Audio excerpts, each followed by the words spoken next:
back in wanting a pixie cut. Now, this addiction isn't going to like ruin your life or anything, but I do find it funny that a lot of times when someone comes in and gets a lot of hair cut off, they will come back in over their next few appointments and go shorter and shorter, which is fine with me because I love doing transformation cuts like that. But I guess I'll talk a little bit about the haircut now. I cut the layers on the side with my feather razor, gradually getting a little longer towards the bottom to have that nice wispy effect on the ends. And then after I cut in the length on the back, I used graduation to build up some weight towards the occipital bone. And I really just want a lot of texture and softness, so I'm using my razor for all of that as well. And I'm staying relatively close to the scalp to avoid getting like a huge wedge in the back. We're just building up a little bit of weight so we can get a really nice shape. And because I'm directing everything back, we end up with a corner connecting the back and the sides. So I'll just take sections in that area and cut that corner off. Here we do cut corners, but only when it makes sense. So of course, after all that, we will do all of the same exact things on the other side. I really like how that's coming together already. So to cut the top, I give her a nice trendy flat middle part down the center. And I start in the back corner of the head and find where it connects to the sides to use as a guide. But I angle slightly out away from the head as I'm cutting because we want the bangs to be a little longer. And then I used deep cutting strokes for the mohawk section. And then I used the peel the potato method to cut the rest of the top. I don't know why I cut the mohawk section differently than I did the sides. That created more work for me later on in evening out those textures, but that's okay, we're all human. And then we're gonna get a little crazy and bash it with the thinners under the crown area to get some volume up there. I am seriously considering getting a tattoo that says bash it with the thinners. For styling, I'm using Jelly by Colton King, and then I pause because I see some stuff that needs to be wispier, and then I resume and blow dry the hair a whole lot. I love Jelly for adding texture and volume without making your hair feel too dry. But yeah, that's pretty much it for the cut. So here is Carmen before with her bob, a snack-sized bob, if you will. And here she is after. I love how this haircut came out. Let me know what you think in the comments. I took so long getting around to editing this video that Carmen actually came in for another haircut. She saw the video I posted of cutting my wife's hair. I didn't want to make her sit through taking a whole nother video, but we did take some pictures and I threw them in at the end of this video because I love how that haircut came out as well. Here it is. And it just proves my point that you can get addicted to cutting your hair shorter. All right, I'll get out of your hair now.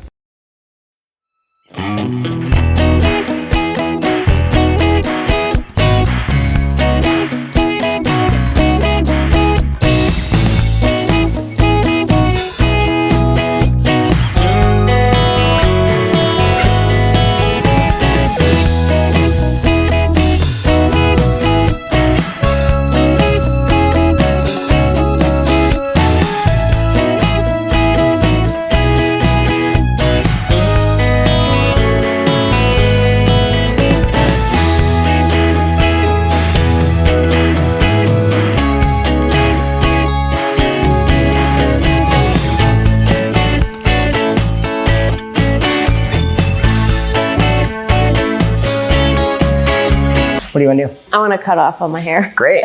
What does that mean? I think I want a pixie. Like I've never gone really short. Yeah. Recently, I've just like the only thing I do with my hair is pin it back. I mean, short hair is really easy to manage. Yeah. But you just have to get it cut more. Yeah. So watch out for that. Your hair is very fine. Yes. Volume doesn't look like your problem, which is cool. A lot of people with fine hair have fine straight hair and it just sits very flat to the head. Yeah. It looks like you don't have that problem, which is great. So with a pixie, there's not going to be a part up here. So it's all just going to like blend together. Yeah. So I'm going to work with your cowlick, short bangs right here. It's going to get progressively longer as it goes that way. So you have some stuff to play with. Yeah. You're going to have some shorter sides. I'm going to do a little bit rounder just to keep it feminine. Okay. What was the inspiration to like change it up? Well, I went from a progression of like not wanting to have my hair in a ponytail. Yeah. So like I want to chop it off so I can't put it up. Nice. But now it's like I've always wanted to go really short. I've just been really scared. Fair. So I'm ready. Great. Yeah. Love it. Well, what pronouns do you go by? She, her.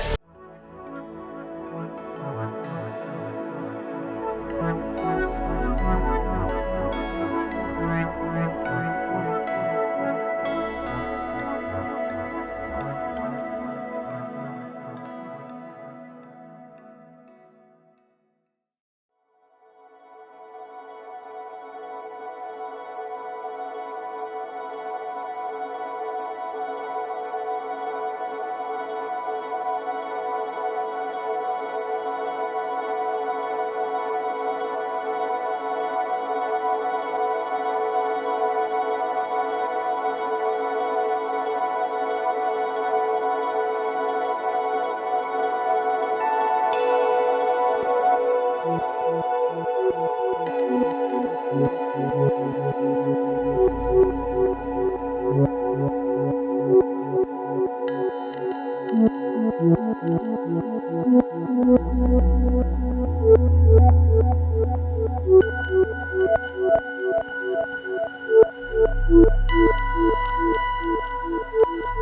tribe, my guest came in for a relaxer retouch and a pixie cut. It's something that she was thinking about for a while, so we treated it like a virgin. She hadn't relaxed in a long time. Her ends were straight. Once it was done, because her hair is fine and she has like a medium density, I wanted to make sure that her pixie would be as full as it could be. So I did it dry. I wanted to see what it was like in its dry state so that I wasn't making any mistakes. And, you know, sometimes our hairlines are not going to give the fullness that we want. So basically I did it dry for that reason. Once it was wrapped, I then shaped up the back. She showed me again a picture of how she would like it done. And we got to curling. Now, I used my pencil straighteners to do her curls. And again, I went for something that would give her a little bit of volume.